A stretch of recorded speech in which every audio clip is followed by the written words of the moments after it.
नमस्कार दोस्तों, कथा मंथन में आपका स्वागत है। रविंद्रनाथ टैगोर की यादगार कहानियों में से एक कहानी है खोया हुआ मोती। आज कथा मंथन में हम वही पढ़ने जा रहे हैं। स्नान घाट की टूटी फूटी सीढ़ियों के नज़दीक मैंने अपनी नौका का लंगर डाला। सूर्य क्षितिज में छिप चुका था।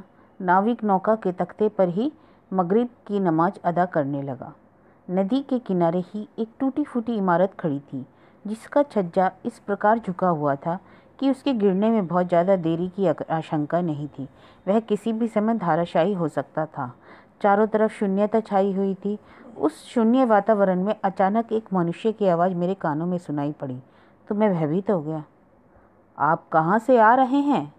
मैंने गर्दन घुमाकर देखा तो एक पीले लंबे और बूढ़े मनुष्य की सूरत मेरी आंखों में दिखाई पड़ी, जिसकी हड्डियां निकली हुई थी। दुर्भाग्य के लक्षण उसके सिर से पैर तक प्रकट हो रहे थे। वह मुझसे मात्र 2-4 सीढ़ियां ऊपर सिल्क का मैला कोट और उसके नीचे एक मैली सी धोती बांधे हुए खड़ा हुआ था। उसका कमजोर शरीर, उतरा हुआ चेहरा और लड़खड़ाते कदम बता रहे थे कि वह क्षुधा से पीड़ित है। वह मनुष्य सिर्फ शुद्ध हवा से अधिक उसको भोजन की आवश्यकता है। मैं रांची से आ रहा हूँ, सुनकर वह मेरे बराबर उसी सीढ़ी पर आ बैठा। और आपका काम? व्यापार करता हूँ। किस चीज़ का? इमारती लकड़ी, रेशम और त्रिफला का। आपका नाम क्या है? एक क्षण सोचने के बाद मैंने अपना एक कृत्रिम नाम बता दिया, किंतु वह मुझे एकटक देखने लग गया। आपका आना यहाँ कैसे हुआ? केवल मनोरंजन के लिए या वायु परिवर्तन के लिए? मैंने कहा, वायु परिवर्तन के लिए। यह भी खूब रही। मैं लगभग 6 साल से रोजाना यहाँ की ताज़ी हवा भरपेट खा रहा हूँ, साथ ही 15 ग्रेन कुनैन भी, परंतु अंतर कुछ नहीं हुआ। कोई फायदा यहाँ नहीं दिखाई देता। किंतु रांची और यहाँ की जलवायु में तो जमीन आसमान का अंतर है, इसमें शक नहीं। किंतु आप यहाँ ठहरे किस स्थान पर हैं? यहाँ इसी मकान में? शायद उस व्यक्ति को संदेह हो गया था कि मुझे उसके किसी गड़े हुए धन का कोई सुराग मिल गया है और मैं उस जगह पर ठहरने के लिए नहीं, बल्कि उस गड़े हुए धन पर अपना अधिकार जमाने आया हूँ। मकान की भलाई बुराई के संबंध में एक शब्द तक कहे बिना उसने उस मकान की स्वामी की 15 वर्ष पहले कहानी सुनानी आरंभ कर दी। उसकी गंजी खोपड़ी में स्थित गहरी और चमकदार काली आंखें मुझे कॉलरिज के पुराने नाविक की याद दिला रही थी। वह एक स्थानीय स्कूल में अध्यापक था। नाविक ने हम दोनों से अलग हटकर रोटी बनानी शुरू कर दी और वह दुबला पतला सा स्कूल मास्टर मेरे पास बैठ कर के इस मकान के मालिक की लंबी कहानी सुनाने लगा। मेरे इस गांव में आने से लगभग 10 साल पहले एक आदमी फनी भूषण सहाय इस मकान में रहा करता था। उसका चाचा दुर्गा मोहन बिना अपने किसी उत्तराधिकारी के मर गया, जिससे कि उसकी सारी जमीन जायदाद और लंबे चौड़े व्यापार का अकेला वही अधिकारी था। पाश्चात्य शिक्षा और नई सभ्यता का भूत फनी भूषण पर सवार था। कॉलेज में कई सालों तक वह शिक्षा प्राप्त कर चुका था। अंग्रेजों की तरह वह कोठी में जूते पहनकर घुमा करता था। इसके अलावा एक और बला उसके सिर पर सवार थी, अर्थात उसकी पत्नी परम सुंदरी। यह सुंदर बाला, पाश्चात्य शिक्षा दोनों उसके पीछे ऐसी पड़ी कि तौबा भली, खर्च ज़्यादा, हद से ज़्यादा था। स्त्री अपने अपूर्व सौंदर्य के बल पर व्यक्ति का प्रेम और उसकी आज्ञाकारिता प्राप्त करना चाहती है, किंतु जो पति स्वयं ही उसके सौंदर्य के सामने झुक जाए तो उससे बड़ा दुर्भाग्यशाली और कौन हो सकता है। मेरी इस कहानी का अभागा फनी भूषण भी इस नई सभ्यता के छलना से छला हुआ था। ना वह अपने कारोबार में सफल हो पा रहा था और न गृहस्थ जीवन में संतुष्ट। यदि एक और वह अपने कारोबार में फायदे से बेखबर था तो दूसरी और अपनी पत्नी के पतित्व के अधिकार से खफा। फनी भूषण की पत्नी मनी मालिका को प्रेम और विलास की सामग्री बिना मांगे मिली थी। उसे सुंदर और बहुमूल्य साड़ियों के लिए अनुनय विनय तो क्या, पति से कहने की भी आवश्यकता न होती थी। सोने के आभूषणों के लिए उसे झुकना न पड़ता था। यही कारण था कि वह अपने प्यार की भावनाओं में आवेश की स्थिति पैदा न कर पाती थी। फनी भूषण की जन्मभूमि और रहने की जगह करीब ही एक देहात का गांव था। किंतु उसके चाचा के व्यापार का मुख्य केंद्र यही शहर था। इसी वजह से उसकी उम्र का अधिक भाग यहीं व्यतीत हुआ था। वह शादी के बाद ही फौरन मणिमालिका को अपने साथ ले गया। उसने विवाह अपने सुख के लिए किया था, अपने संबंधियों की सेवा के लिए नहीं। मणिमालिका सोसाइटी या क्लबों में जाने की अधिक भक्त ना थी, इसलिए बेकार का वह उसे पसंद ना था, बल्कि इसके विपरीत वह बहुत ही सावधानी रखने वाली औरत थी। जो उपहार फनी भूषण उसको एक बार ला देता, फिर क्या मजाल कि उसको हवा भी लग जाए, क्योंकि वह सावधानीपूर्वक उसे रख दिया करती थी। कभी ऐसा नहीं हुआ कि किसी पड़ोसिन को उसने भोजन पर भुलाया हो या अपना उपहार या भेंट अपने पड़ोसियों। सबसे ज़्यादा आश्चर्य की बात तो यह थी कि 24 साल की उम्र में भी मणिमालिका 14 वर्ष की सुंदर युवती दिखाई देती थी। ऐसा मालूम होता था मानो उसका रूप लावण्य केवल स्थायी ही नहीं बल्कि चिर स्थायी रहने वाला है। मणिमालिका के पार्श्व में हृदय नहीं था, एक बर्फ का टुकड़ा था जिस पर प्रेम की कुछ भी आँच न पहुँचती थी। फिर वह पिघलता क्यों और उसका यौवन ढलता किस प्रकार? मणिमालिका का सौंदर्य भी पुष्प विहीन था। वह संतानहीन थी और इतना रखरखाव और व्यक्तिगत देखरेख करती भी तो किसके लिए? उसका सारा ध्यान अपने आभूषणों पर ही केंद्रित था। मणिमालिका गृहस्थ के कामकाज और मेहनत से भी कभी नहीं कतराती थी। जो काम वह खुद कर सकती उसका पारिश्रमिक देना उसे बहुत खलता था।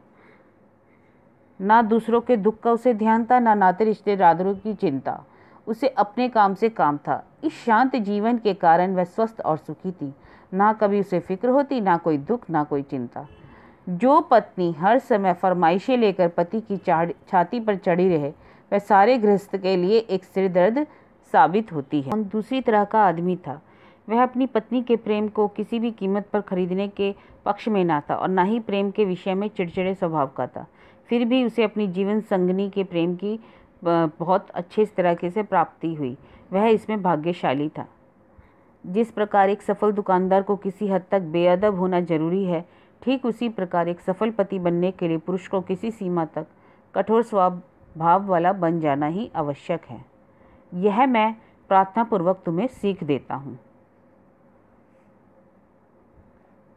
अचानक ही गीदड़ों की चीख पुकार जंगल से सुनाई देने लगी। ऐसा लगता था कि वह स्कूल अध्यापक कहानी कम और दाम्पत्य जीवन के मनोविज्ञान पर घिनौना मजाक कर रहा है। किंतु स्कूल अध्यापक ने फिर से कहानी सुनानी शुरू कर दी। अचानक ही फनी भूषण के बड़े व्यवसाय में अप्रत्याशित नुकसान होने लगा। यह क्यों हुआ? बुरे वक्त ने उसके लिए बाजार में साख बरकरार रखना कठिन कर दिया। यदि किसी प्रकार कुछ दिनों के लिए वह एक बड़ी पूंजी की व्यवस्था करके मंडियों में फैला सकता तो हो सकता था कि बाजार से माल को ना खरीदने के तूफान से बच निकलता। किंतु इतनी बड़ी रकम का तुरंत प्रबंध करना आसान ना था। यदि पत्र व्यवहार से भुगतान का तरीका अपनाता तो जो रुक्का या पर्चे के बिना संभव ना था। इससे उसकी ख्याति को बहुत बड़ा आघात पहुंचने की संभावना थी। केवल एक उपाय था, पत्नी के आभूषणों के बदले रुपया प्राप्त किया जाए। और इन्हीं विचारों ने उसके हृदय में दृढ़ निश्चय का रूप ले लिया।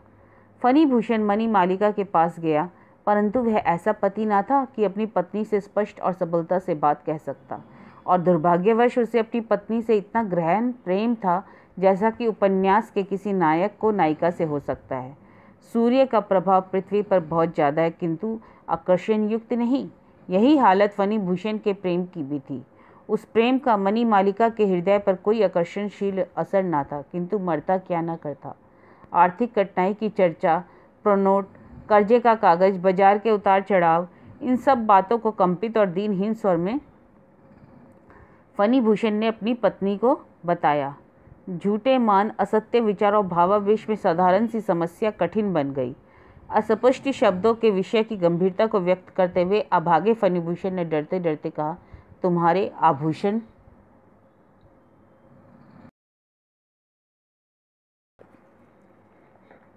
मणिमालिका ने ना तो हाँ कही और ना उसके चेहरे से कुछ ज्ञात ही हो सका।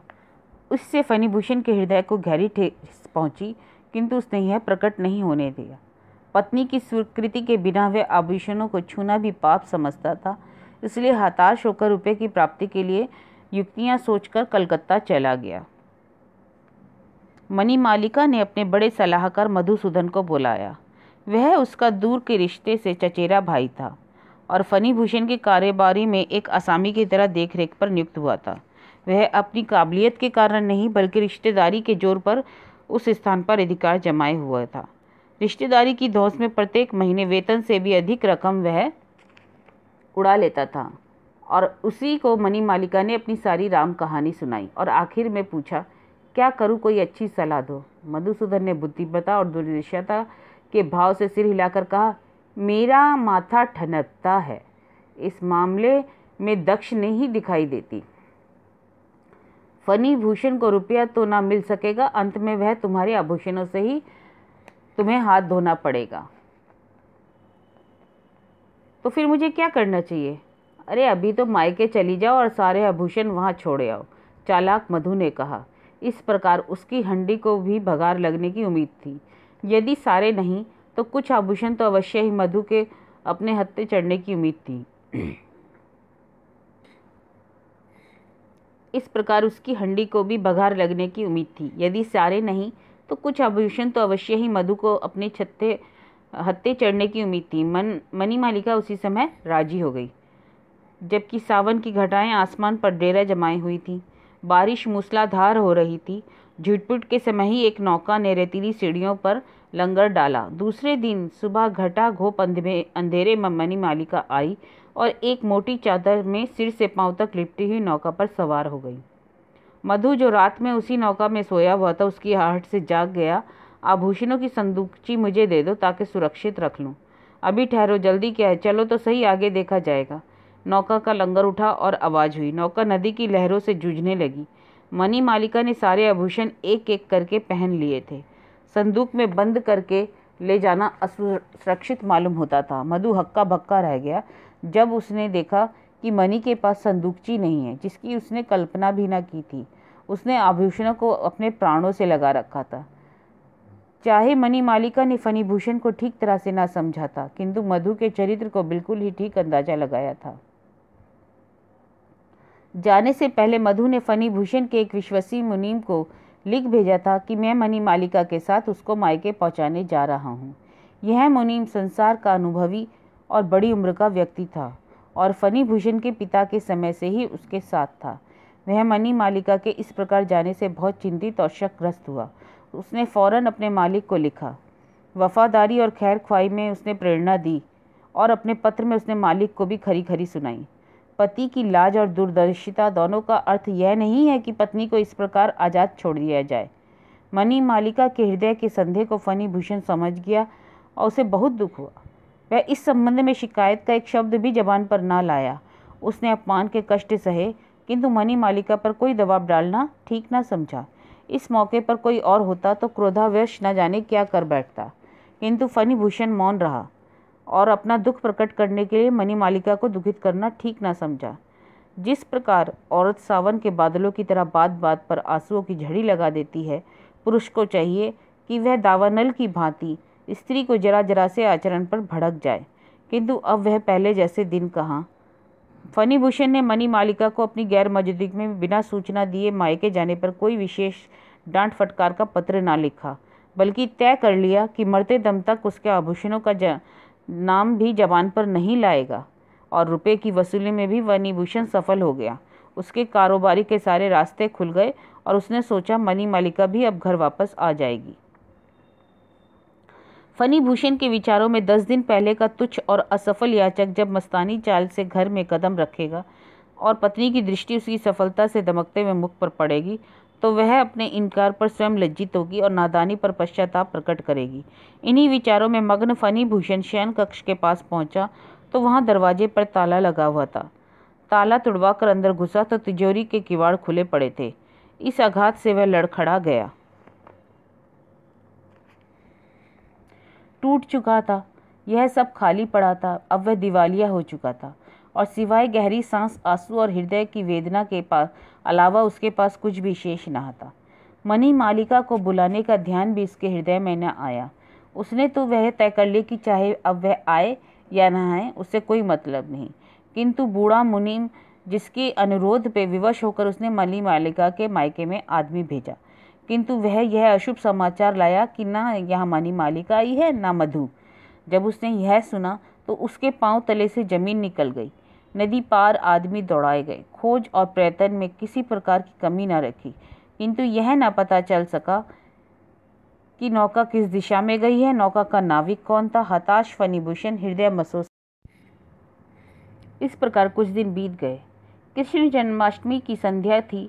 तेज बारिश हो रही थी। फणिभूषण शयन कक्ष में अकेला था। गांव में इस समय एक व्यक्ति भी नहीं रह गया था। जन्माष्टमी के मेले में गांव का गांव सूना हो जाता है। मेले की चहल पहल देखने और महाभारत का नाटक देखने के शौक ने बच्चों से लेकर बूढ़े तक को मेले की तरफ खींच लिया। किंतु शयन कक्ष की खिड़की का एक किवाड़ बंद करके फणिभूषण अपनी ही दीन दुनिया में बैठा हुआ था। शाम का झुटपुटा रात के गहन अंधकार में बदल गया, किंतु इस डरावने अंधेरे, मूसलाधार वर्षा और ठंडी वायु का भी फणिभूषण को तनिक एहसास न रह गया। दीवार पर विष्णु और लक्ष्मी के चित्र लगे हुए थे। फर्श साफ सुथरा था और प्रत्येक वस्तु ठीक अपने स्थान पर रखी हुई थी। पलंग के पास एक खूंटी पर सुंदर और आकर्षक साड़ी लटकी हुई थी। सिरहाने एक छोटी सी मेज पर एक पान का बीड़ा खुद मणिमालिका के हाथ का बना हुआ रखा गया था, जो सूख गया था। विभिन्न वस्तुएं सलीके से अपने अपने स्थान पर रखी हुई थी। एक ताक में मणिमालिका का प्रिय लैंप रखा हुआ था, जिसको वह अपने हाथ से प्रकाशित किया करती थी, जो उसकी अंतिम विदाई का स्मरण करा रहा था। फणिभूषण का हृदय खुद कह रहा था, प्यारी मणि, आओ अपने प्राणमय सौंदर्य से इन सब में प्राण फूंक दो। कहीं आधी रात के आसपास जाकर बूंदों की थपथपाहट कमी तो, किंतु फणिभूषण अभी भी अपने विचारों में खोया हुआ था कि अचानक उसके कानों में किसी के पैरों की अस्पष्ट आहट सुनाई दी। ऐसा मालूम होता था कि वह आहट नदी तट से उस घर की ओर आ रही है। उसकी आंखें चमक उठी। उसने अंधकार के पर्दे को फाड़ना चाहा, किंतु व्यर्थ। जितना अधिक वह फाड़ कर देखता, अंधकार के पर्दे और अधिक गहन हो जाते थे। आवाज़ समीप से समीपतर होती गई, यहाँ तक कि सीढ़ियों पर चढ़ी सामने द्वार पर धीमी धीमी सी खटखट सुनाई दी, ऐसा जैसा आभूषणों से सुसज्जित किसी स्त्री का हाथ द्वार खटखटा रहा हो। फणिभूषण सहन न कर सका। जीने से उतरकर बरामदे से होता हुआ दरवाजे तक पहुंचा। ताला बाहर से लगा हुआ था। पूरी शक्ति से उसने द्वार हिलाया। शोरगुल से उसका सपना टूट गया। वह पसीने से भीगा हुआ था, हाथ पांव ठंडे पड़े हुए थे। उसका हृदय टिमटिमाते हुए दीपक के आखिरी प्रकाश की तरह जलकर बुझने को तैयार था। दूसरी रात को फिर वही नाटक होने लगा। नौकर ने नाटक देखने जाने की इजाज़त चाही तो उसने उसे चेतावनी दे दी कि बाहर का द्वार खुला रखे। यह कैसे हो सकता है? नौकर ने कहा, नहीं, तुम जरूर खुला रखो, तो फिर मैं मेले ना जाऊंगा, तुम जरूर जाओ। नौकर अचंभे में था, आखिर इसका मतलब क्या हुआ? जब शाम हुई, चारों ओर अंधकार छा गया, तो फणिभूषण उसी खिड़की के सामने आ बैठा। आसमान पर गहरा कोहरा छाया हुआ था। घनघोर घटाएं ऐसी तुली खड़ी थी कि जलथल एक कर दे। चारों तरफ खहरी खामोशी का राज्य था।